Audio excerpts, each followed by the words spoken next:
On today's show, Mavs fans are down. They're down bad right now. They're down hard. Certain Mavs fans, this may be the downest they've ever been. Why? Why is that? Wow, that's a bold statement. Downest they've ever been. Coming up next, let's talk about it. We'll break down exactly why Mavs fans have been down so hard, and we'll give you a couple reasons for optimism if you're one of those fans. Talk about that on today's Locked On Mavs. I'm Luka Doncic, and this is Locked On Mavericks podcast. Hey, Dallas Mavericks are NBA champions.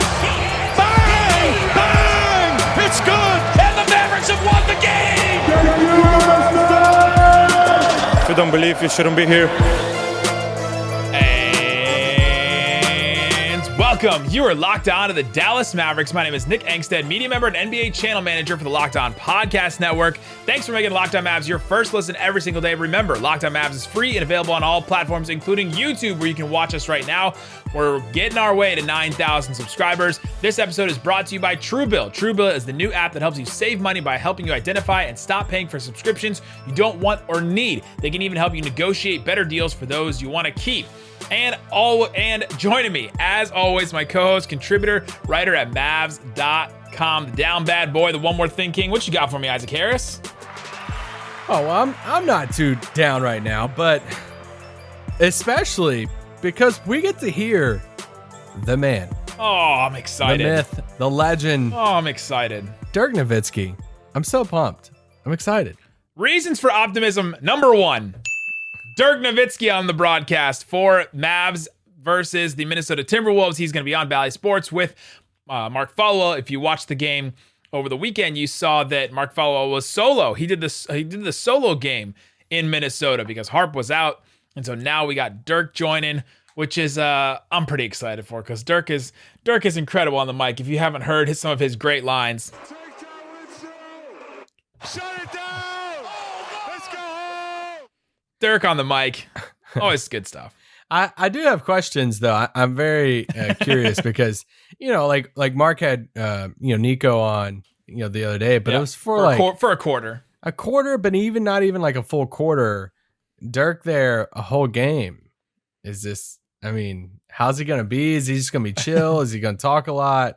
I'm excited for it. If the Mavs are losing by like 20 or something, what's Dirk gonna be like? He has to start telling stories. Oh, see, I'm almost. This time I gave KG this 40 burger and And the Mavsichism in me just raised like significantly. I'm ready for them to lose so that Dirk can give us all those stories. Yeah. So Dirk is going to be joining the broadcast. That's something to be excited about. We'll get into the. Let's get into all the players are going to be out. KP, as of right now, is listed as questionable. It is right toe soreness. As of yesterday, we knew it was right foot. It was something in the right foot, and that's the reason why he missed half of the first Minnesota Timberwolves game. It's now right toe soreness. He is questionable. No clue. No clue whether he's going to play by the time you're listening, watching this. You may know better than us. Luka is out still with the ankle soreness. They're still wanting to keep him out for some more games. Reggie Bullock, Josh Green, and now Maxi Kleber are all out via health and safety protocols. So all three of those guys are out. We're assuming that at least two of those guys have tested positive because the Mavericks have signed two guys now they've signed two guys for the hardship rule, the new rule that the NBA came into existence yesterday, basically. We talked about Theo Pinson yesterday, and the new guy, Marquese Chriss, is going to be joining. We'll talk about him in a second. Willie Cauley-Stein is out for personal reasons. Amarui is also out for a right foot injury. So those are all the guys that are out against the Minnesota Timberwolves. It's not as bad as some other teams, which is kind of insane. But what are the Mavs getting in Marquese Chriss, Isaac? I mean, they're getting a guy that has bad blood with Luka Doncic. First thing I think everyone thought of is just Luka and him going back and forth, and Marquese Chriss and Luka not necessarily on good terms. But hey, frenemies, it works sometimes. Yeah, I mean, it's been a joke. I think Luka and them would be perfectly fine. He's probably going to throw him some lobs if Marquese is playing, when Luka comes back. But I mean, he's a big body. I mean, It's just, at this point, teams are just filling in holes wherever they can. I mean, how many tweet notifications did you get of just random guys left and right going up? I mean, I thought I was about to see your name start suiting up for somebody soon. But no, he's just a big body. I mean, we'll see how much he plays, especially with Maxey out. I mean, Maxey, Willie, Boban hasn't really been playing a lot, but the guy, I mean, he can play above the rim, and we'll go from there on, I'm not reading too much into it. I think that's even the thing with like Theo Pinson. We talked about him on yesterday's pod. Some fans are like, want to get, why not? When we start criticizing like the call up things of why are we calling up Theo Pinson? It's like, all right, guys, come on. Like, it's a guy who, I mean, he might play, some, he probably will play a little bit, but you're not signing somebody right now to play 30 minutes in a playoff series. That's right. Where we're at. Yeah, so Marquese Chriss is going to come in and maybe fill the role of Maxey. I think he's going to play. He can defend the rim a little bit. He's definitely a good rim runner. So there's going to. I think I saw Nikias tweet out. Someone's going to tweet or put in an article or say in a podcast a couple weeks from now that Marquese Chriss is second in the NBA in points per possessions on rolls to the rim because he is a really good rim roller, and so that's something that is probably going to happen with him. But he is 6'9", so he's a little undersized as a center. But he's coming to the Mavericks, and hopefully he'll bring a little bit off the bench. But the Mavericks have a bunch of centers already. Although it's kind of like ironic a little bit because I was just talking to somebody about the draft the other day, and we were just talking about the Mavs history of the draft. But we were also talking about teams that constantly tank, teams that constantly have multiple swings in the top 10, and how it never guarantees anything. And we were talking about the Suns. I'm like, dude, remember that stretch for the Suns? And it was like Marquese Chriss and Dragan Bender and all these guys, and now Chris is a Maverick. So never talk bad about players until they're out of the league. Yeah, and here we are with Marquese Chriss. So there we go. That's what the Mavericks are getting. I'm not sure if these guys are able to play this game against Minnesota. I doubt it, but we'll see if both Pinson and Marquese Chriss will be there. They'll probably be there and suited up and all that kind of stuff, but we'll see what happens with those guys, the state of those guys, where they've been and all that.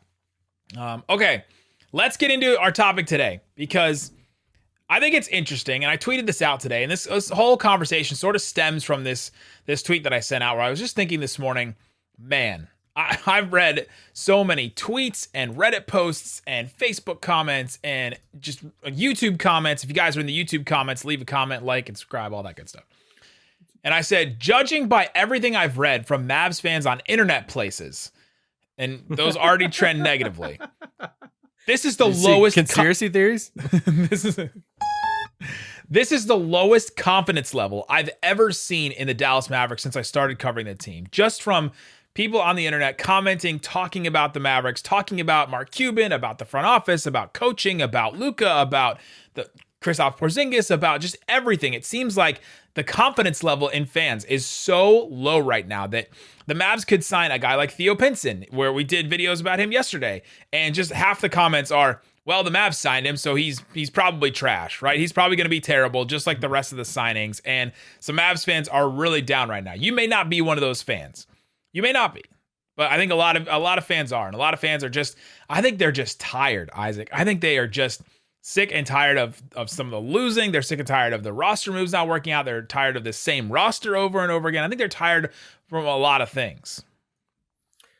Oh gosh, I'm trying to think of the direction to go. Here, I'll keep going. I was waiting for you to give me a question. I was like, man, there's so many different routes. I love just dropping bombs in Isaac's lap sometimes. Just like that bomb the Mavs dropped in Dwight Powell's lap under the basket the other day when he got blocked by like 3 Timberwolves. If you guys saw that play the other night. Yeah, I remember that. I think Mavs fans are tired from a lot of reasons, and I'm going to name a couple of them. And I think some of them are valid. Some of them are definitely very valid, while my Mavs fans are just really down bad right now. And then Isaac's going to talk about why where this ranks as far as how badly do Mavericks fans feel right now compared to in history. But I think fans are tired. It's been a couple of years here, just weird stuff in the NBA in general, in the Mavericks play, in drama in the front office, drama in coaching staff, drama in the ownership, all kinds of stuff.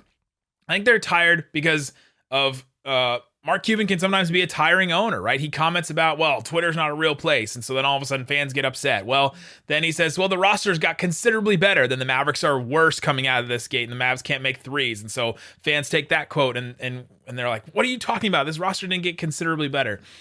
His rant about blaming the ball for the 3-point shooting, just things like that. I think Mavs fans are tired of that. They are tired from the former front office. There's a whole bunch of reasons for that we'll get into. Former front office, right? I think it's the former front office of they kept putting all the chips in the middle of the table for Dwight Howard, for LeBron, for Melo, for Darren Williams, Mike Conley, Hassan Whiteside, DeAndre Jordan, right? And they just kept coming up short. And the guys they would come up short for were like Wes Matthews or Reggie Bullock or Sterling Brown or Josh Richardson in a trade, right? Like they just kept coming up with these guys, and the new additions that they would bring in, Mavs seemingly haven't taken a step forward in a couple of years now. And I think fans are tired of that. I think fans are tired from the Rick Carlisle saga, from his exit. I mean, it was messy and it was frustrating at the end. Luka and Carlisle and Bob Vulgaris and all that kind of stuff.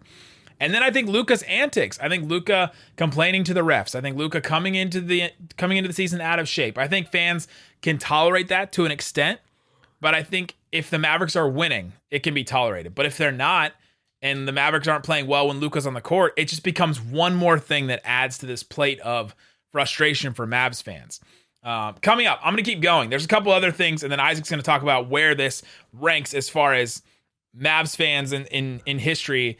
How bad is it for Mavs fans right now? We'll talk about that, and then we'll give some reasons for optimism coming up. But before we do, let me tell you about Truebill. Truebill is an app that will help you. Absolutely. It will help you to find the subscriptions that you have right now that you don't want or you forgot about or that you don't need. On average, people save up to $720 a year with Truebill because companies make subscriptions hard. Truebill makes it incredibly simple. Just link your accounts. Truebill will cancel your unwanted subscriptions in one tap, and your Truebill concierge is there when you need them to cancel unwanted subscriptions so you do not have to. I have these all the time. Subscriptions I don't realize that I have. Got Truebill, boom, taking them away. The concierge is there for you to cancel even the hard to cancel ones. Don't fall for subscription scams. Start canceling today at Truebill.com/LockedOnNBA. Go right now. Truebill.com/LockedOnNBA. It could save you thousands a year. Truebill.com/LockedOnNBA. Also, I want to tell you about BetOnline.ag. It's the fastest and easiest way to put down some money on sports. You better not be putting some money down on the Chicago Bears right now because, man, that is it's brutal for them right now. Seahawks versus Rams. The Rams are a 7-point favorite on a Tuesday game in the NFL. Really, really weird. The NFL playing on Tuesday. The Eagles are a 6.5-point favorite at home against the Washington football team. Both those games on Tuesday. You can go bet on those. December 23rd, a couple of games. I think that's a Saturday? No, a Thursday night. 49ers, 4-point favorite over the Tennessee Titans. Then Christmas Day. There's a Christmas Day game in the NFL. Colts against the Cardinals. That's actually a really good game. Colts are a 1-point underdog against the Cardinals right now. Interesting. Go put some money on it. Use the promo code LOCKEDON. Get a 50% welcome bonus with your first deposit. Bet online where the game starts. All right, Isaac Harris. I've been talking a lot, but there's a couple more things I want to go into about why it feels so frustrating for Mavs fans right now. And if some of you are listening like, man, why do people keep talking about this? This is where Mavs fans have been frustrated. They're frustrated with the draft record. The 2020 draft has not been great for the Mavericks, considering all the players that they could have gotten, the players that came right after Josh Green, the players that, Tyler Bay and Tyrell Terry that are no longer with the Mavericks. You can go back in past drafts, the players the Mavericks missed on. We talked about that recently. I think you can even go back to the Nerlens Noel saga, that whole situation where the Mavericks bring in a player, you get excited for it, and then all of a sudden the wind is taken out of your sails. And then Kristaps Porzingis in a similar way. You trade for that guy, it's the big step forward the Mavericks finally needed, and it is sometimes, but then sometimes he can't play, and then sometimes he doesn't show up. And it's just over and over again. Trading Harrison Barnes for basically nothing, putting all the chips in the middle of the table for free agency, which is what that move was. Again, the Richardson trade for Seth Curry. That one was an L. There's just a couple of L's just over and over again, which is why the front office and the coaching staff has changed and all that. And I think Mavs fans are tired that their starting center is still Dwight Powell, right? It's just like over and over again. I think he's sort of the representation of fans just getting frustrated with, can we not just take a step forward, right? Can we not just take a step forward with this roster, with the center, with these moves? And so I think all those things combined is reasons why Mavs fans feel so frustrated, maybe more so, and I've lost faith in the Mavericks more so than I've ever seen since I started covering this team like 6 or 7 years ago. You probably have more followers now. I do. On social I have way media. more. I had none when I started, and now I have like. And we have a YouTube 10,000. channel in which True. we're seeing more comments now. So that might play into the most negative part you Fair. see. No, so for me it's like, am I thrilled right now with where the team is at? No. But am I miserable? No. Because I think misery is so relative to like where we're at. And it's like, if we can try to zoom out You're not in the business of misery, Isaac. What? No. Some people love to live. Some people love to live in that misery. And it's like, hey, you can live in that misery if you want. If you want to wake up and live in that is your choice. I just look at different things just over the past handful of years. We're not even going throughout like history. I look at things that of like actually like low moments of like, man, that was like, holy crap, what is going on? Like, I don't even know what the next step is. Like, I remember 2018 lottery night. We just finished rookie season with Dennis. And it's like, all right, Dennis was fun. He dunked a lot, cool highlights.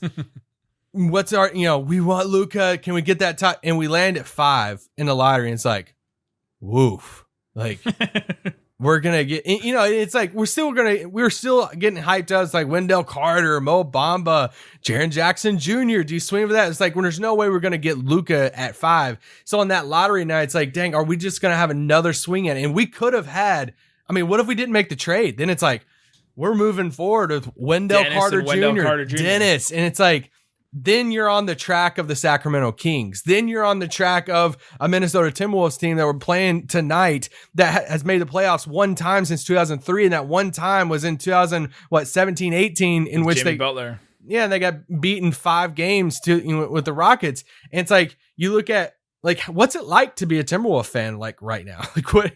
You're excited about the Cat, but it's like, oh, I guess, is he going to leave at some point? Yeah. The Kings world, like, we could go through different fan bases and be like, man, that's miserable. Because what gets you excited as a fan? You're excited when your team wins the title. Possibilities. Well, shocking here. There's only one team that wins the title. So if you like to live in misery, you can be miserable every single year. And your odds, if you like to live in it, your odds are pretty high that you're going to get to stay in misery if you don't win the title, because only one fan base gets to win the title. And I guarantee we could probably find some Bucks fans that were still trying to live in some misery when they won the title. Like, oh, and now Giannis could leave or something like that. But there are, so when you look at like 2018 at lottery night, you look at like 2016, 17, Dirk's getting really old. There's no, like, at that point, there's no like young, we didn't even have Dennis at that point. Dennis came in 2017 draft. Harrison Barnes and aging Dirk. Yeah. And it's like, what is the next, like, Dirk, when you see this aging Dirk, and it's like hard watching, this older Dirk there. You're still excited, nostalgia still holding you on there. But it's like, what's the next page of the franchise? Like, I can understand that of like, hey, what's next in that? I understand even going back to like a Rondo type trade. Like, that was so embarrassing. Like, when that flamed out in the playoffs there, so embarrassing. You're like, oh my gosh, this is so dumb. It's so stupid. Like, I'm just talking about actually basketball stuff that as a fan, I remember being like, man, like this sucks. Like, this so I'm just not there right now. I don't know if it's just like the stage of life I'm in. I'm just like trying to be like really optimistic about anything that's going on, but it's like, I'm just not there, because I do look at it, and I know people hate when it's like, oh, at least we have Luka. It's just, I look at other franchises across the league, and it's like franchises never had a Luka. Yes, that's never had a Luka. They don't have like the Kings. Like, who's their franchise star? Or they haven't, tasted the playoffs in a while. Now, that doesn't eliminate the frustrations. Like, I get frustrated. Nick can tell you, he gets texts from me how frustrated I am sometimes with how this roster is. I think some of those reasons that you threw out there are very, very valid. I think you want to bring up the draft record for the Mavs. That's valid. Okay. There's no way around that. You want to bring up Bob Voulgaris and how Cuban empowered him and the aftermath of that, and how we have to watch his, him hate tweet, hate watching the Mavs and taking these little jabs. Like, we just have to accept that. And that can be a little frustrating too. Like, you want to look at the new ball excuse that Cuban's bringing out and stuff. Like, I mean, he's talking about it from a league standpoint, but I get how some people are like, okay, is he trying to make an excuse for just the Mavs too? But it's the whole league. Yeah, it's the whole league too. But there's a lot of other reasons why people are miserable right now that I just don't agree with. And it's like, I'm not miserable right now. I'm frustrated. I think there's one thing to be frustrated with Mark Cuban over the years. If you want to have different opinion on how Mark handles business or things he says, like that's part of being a fan. The thing I'm holding out on right now is this current front office because they looked at over the offseason, they made changes. We're 29 games in. And some people are like already calling for Nico's head. And some people are like already, I mean, like, I understand the questions about Jason Kidd coming into this job. I get all of that. We talked about all of that, when he got hired. But it's like, I still want to give that a little bit more time. Like, can we see, like, especially the Nico stuff? Like, we're 29, 30 games in, and it's like, oh my gosh, we're not making improvements. We don't care about Luka, all this different stuff. Like, let's see. Like, if we do nothing before the deadline, I will be shocked. I'll be a little frustrated because I'm like, man, like, I don't know, like all of that. If we're sitting here next summer and we didn't make any addition before the trade deadline, we get bounced in the first round. And it's like, okay, they didn't even try, they didn't do anything around the deadline thing. Okay, let's talk about the Nico stuff. Let's talk about front office stuff. But I'm just not ready for the front office. Like, hey, let's jump on that right now. Just 29 games in. Yeah. There's a couple of the reasons for optimism you just mentioned in there, and I think we have a couple more. So all this to say, the frustrations are valid, right? There's some things that definitely we're not here to validate frustrations either. Some fans want to do the thing. You want to stay in negativity, you're going to stay in it. Like that, we can't change that. But for me, I'm not sitting here miserable right now as a Mavs fan. As for me in my house, we will be optimistic about the Mavs. We will praise them. But yeah, so and I just wanted to lay out all the reasons why it just seems like it's so bad right now, right? Why does it seem like all these things, it just is one thing after another, and it's just starting to weigh on Mavs fans, the missed threes, the, all the drama and the sagas. And we didn't even mention like the sexual harassment story that came out and the Mavericks having to. That's the lowest moment. That's why I made it a point to say on the basketball court. That was the lowest moment right there. I mean, that stuff is completely in a different realm, but it adds to all this for fans. And so I think for you guys listening, I think if you're saying, why am I so frustrated? I just feel like everything that comes out of the Mavs, I'm just upset about. This is probably the reasons, because all these things add up. Coming up, let's talk about some reasons for optimism. We like to be a little optimistic on Locked On Mavs. And so we're going to give you a couple of reasons why you should be optimistic and why it can get better. It can get better for the Dallas Mavericks. They will not finish the season. What are they? They're like 6 or 7 games under 500 over the last 15 or so. They will not finish that way. We'll talk about that coming up. But before we do, you listen to this podcast for a little bit of optimism, but also the power of knowledge. You switch to Boost Mobile for the power of saving money, because with Boost, you get the power of a free 5G phone that you can listen to all the latest episodes of Locked On Mavs. I'm sure you can watch all those episodes too. On YouTube. The power of 3 unlimited data lines for $30 a month per line, so all your family can harness all the brain power too. And the power of one of America's largest 5G networks, so you can do it at the speed of 5G. With all that money you'll save and all that knowledge you'll gain, just how powerful will you become? Switch to Boost Mobile and find out. Get a free Samsung Galaxy A32 5G when you switch to one of America's largest 5G networks. More power to save. Boost Mobile. Free phone limited to new customers and 1 per line. Additional restrictions apply. Offers coverage not available everywhere or for all phones and networks. See boostmobile.com for details. All right, Isaac Harris, let's get into the rest of this show. We got a lot to get into because we got some reasons for optimism. We talked about all the reasons why it seems so frustrating. Mavs fans are down bad more than ever, but let's go a couple of reasons why Mavs fans should be optimistic. And I'm going to start right here. Luka's missed 8 games. And he's going to miss 9 now with this Minnesota game. And the Mavericks are probably going to be 2-7. Let's say they lose this Minnesota game, right? The Mavericks are probably going to be 2-7 in those games. This Mavs team is not built to withstand Luka being out at all. At all. This team is not built for Luka to be out. They're also not built for Luka and or Porzingis to be out because of the depth, because of all the reasons we've stated in the past. This Mavs team needs a second and third option on offense to really be humming, and they need to add somebody else in that range, that second to third option on offense or from the team talent standpoint for this team to actually be a consistent, contender type, be in the playoffs, feel good about your place in the playoffs type. They need to add somebody like that. They don't have somebody like that right now. And so if they lose Luka for 8 games, or KP has missed 7.5 games, he might miss this. He might miss this next game against Minnesota as well. You miss those guys. You've basically had 14 games this season out of 29 where at least one of those guys was missing. The Mavericks don't have the roster to sustain something like that right now. And so, yeah, the Mavericks have lost a lot of those games. And so for Luka, he's had this whole time off. He'll have 13 whole days, 13 straight days where he is not playing in NBA games. He's getting healthy. He's getting back in shape, the conditioning.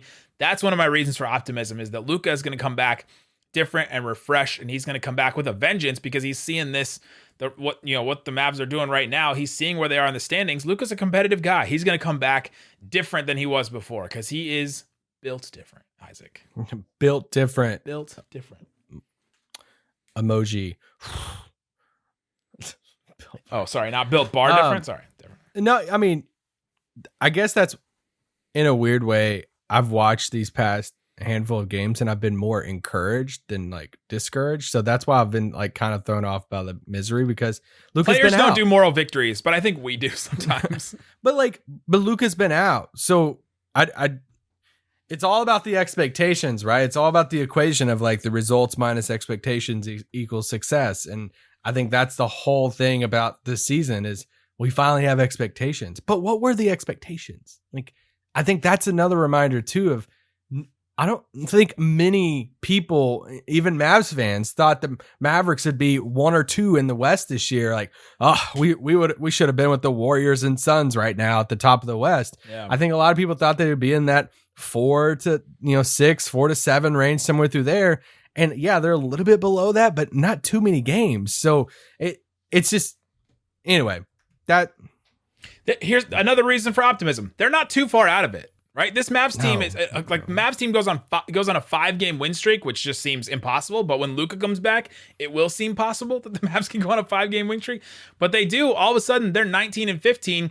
They're right up there with the Grizzlies. Right, they'd be in 5th in the West right now if they go on a 5-game win streak. Let that go on a 4-game win streak. They would be in 5th right now in the West. Like, that is how close it is right now. It is possible for them to just vault up the standings when some of this injury stuff comes around for them. When Luka comes back, right? All the rest of the injuries don't matter as much, but when Luka comes back, his team will be better and the Mavericks will just jump right back up those standings.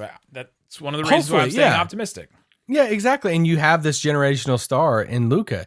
And let's see what trade season holds. Like, let's see what these next few weeks, let's see what this next month holds. I would be shocked if this is the exact same roster come, second week of February. I just think they're going to do something. I think they're going to swing for something. And exact same in what way? Like they make some kind of huge move, or I think there's a bigger move. I think a bigger move would come. I think one of Tim, KP, or Brunson is not on the team. Come post deadline.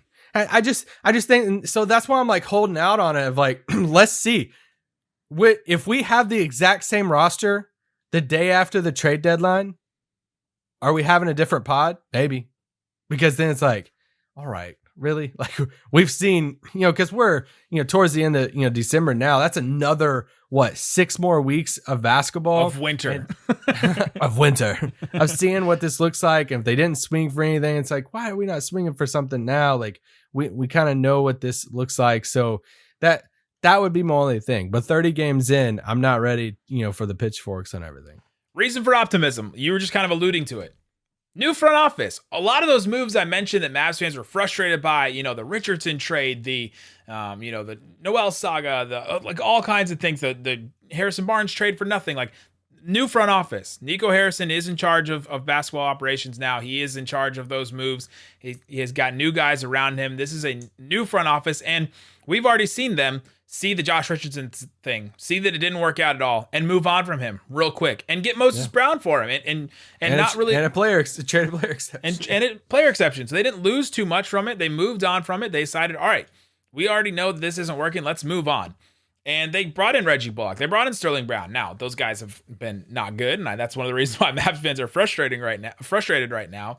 But they tried to bring in those guys, and I think that this front office will try and make a move, like Isaac said. So you have to give them a little bit of, or I'm going to give them a little bit of time to figure it out, not just one offseason where they were just brought in to say, okay, well, this is change the whole roster right now, even though you just got brought in. Yeah. Another reason for optimism. Improved defense. This Mavericks team is a little bit better on defense this season. They are 4.2 points per 100 possessions better on defense this season so far than they were last year, all of last season.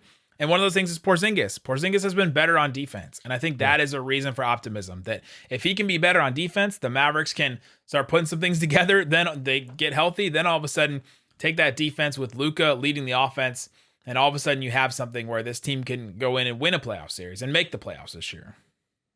Yeah, for sure. I mean, I think even when you look at it from that angle of like, hey, the roster is some guys like Porzingis looks better. Jalen Brunson looks better this year. Like, you can find these optimistic points about the roster from just a continuity standpoint. But you can also look at it and point out, if you wanted to put your GM hat on of like potential roster moves, there are a couple pieces that are playing better on the roster that's like, okay, well, now do we have a little bit more right now than what we did at the end of last season that we could piece together some things to make a bigger trade or something like that? I think that's another reason for optimism too. And I also want to point out too that I know there are also people listening to this podcast saying, I'm not miserable right now. Like I'm like, what? Yeah. Like, we see you too. Like, I mean, I had lunch with a guy today who saw the first, basket in Mavs history in reunion. And it was like, we were talking about just how exciting it is to be a Mavs fan, Luka and all this stuff. Like, a guy texted me the other night and playing. It's like, man, Mavs are playing good right now. Excited. It's fun. Like, there are fans out there that are having a blast right now. And it's like, hey, this is fun. It's not just, I think we do get wrapped up into where we choose to be on social media on and have fun with it. Like, to all the different things that Mark Cuban said about Mavs Twitter and social media, the one thing that he did say for sure that I agree 100% on is it is toxic. It can be toxic. A lot of any social media platform can be toxic. So if you want, I think the moral of the story is if you want to live in misery, you can stay in misery if you want, but you can also be frustrated and not be miserable. And that's where I'm at. Yeah, true. Yeah, you can do both things, right? I think you can walk and chew gum like that. I mean, it's not just Twitter. It's like I'm on. Well, that's why I said social media. I was saying, it's just. if we want to throw Reddit. I mean, the negativity is just on all social platforms right now for the Mavs, and this is why we decided to talk about this. Why does it feel like this? Why are some fans being so vocal about how frustrating it is? Why are there fans saying, "Oh, Luka's gonna leave"? Right? It's like all these reasons have just added up for Mavs fans, and so there we are. Those are the reasons for optimism. Luka leaves miserable, and then I'm gonna look back at that moment and be like, dude, this sucks. Luka just left. You know what I wish we were doing right now?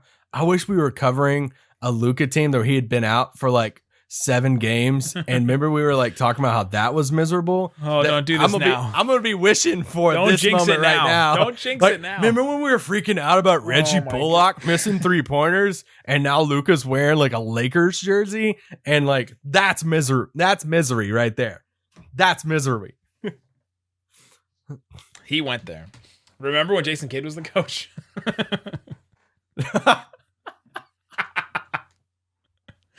There you go. That's reasons for optimism. Is that what Bucks fans are doing?